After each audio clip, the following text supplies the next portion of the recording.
I'm Allison with Flick Direct, and I'm speaking with Evangeline Lilly about Marvel's Ant-Man and the Wasp. Hello. Hi. I like how when you say hi to your audience, you're really nice about it. Hi. Thank you. So many people are very down. Hi, I'm da-da-da-da-da. Oh. But you're very friendly. I like my audience. I like that. That's nice.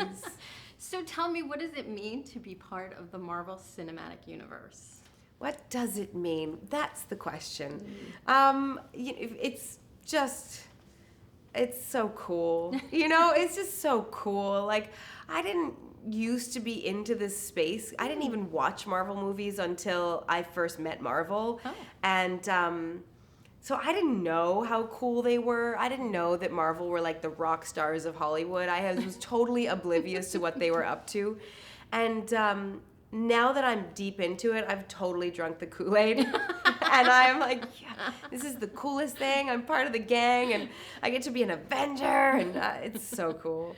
Ooh, you get to be an Avenger. I get to be an Avenger. Well, listen, in the original in the original comic books, Ant-Man and the Wasp are the original founding members of the Avengers. So it's about time they get to represent in the movies. All right, excellent. We'll be looking forward to that.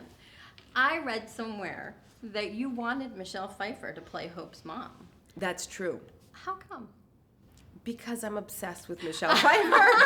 She's awesome, isn't she? She's amazing. The first thing you think of when you say Michelle Pfeiffer is the most beautiful woman you've ever laid eyes on. Right? But then you meet her and you're like, oh shit, she's also, can I swear on your show? I just did. It just happened. Don't worry. She's also intelligent and funny and generous and kind and charming and talented and just everything you would want Michelle Pfeiffer to be.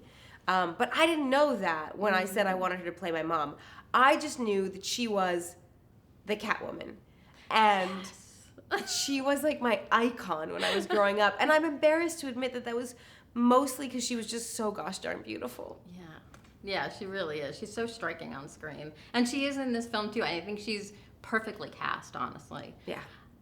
For you have a much bigger role, obviously, this time around than the first film. How much more physically and mentally did you have to prepare for this? I think the mental journey was the most difficult, partly because I felt the pressure of being the first titled female in the MCU, partly because I just always want to get everything I do right, and getting it right is a labor of love, partly because it's such a collaborative effort. Like, you normally take a role, you study your script, you go and you give a performance, and aside from the input of the director, the editor, and the producers, it's yours. And you do with it what you feel convicted to do with it. But in this case, it's just an enormous, mind-boggling collaboration of a team of dozens of people who put this character together. And in some way, I wanted to be at the helm of that team. In some way, I wanted to guide and direct that journey and those choices. But on the other hand, I also wanted to have the humility to just do a trust fall and let Marvel catch me and let them be in charge and let them do what they do best, which is make incredible superheroes. Well, thank you so much. I have to say I really enjoyed the film, and I can't wait to see what happens next with the Wasp. Thank you.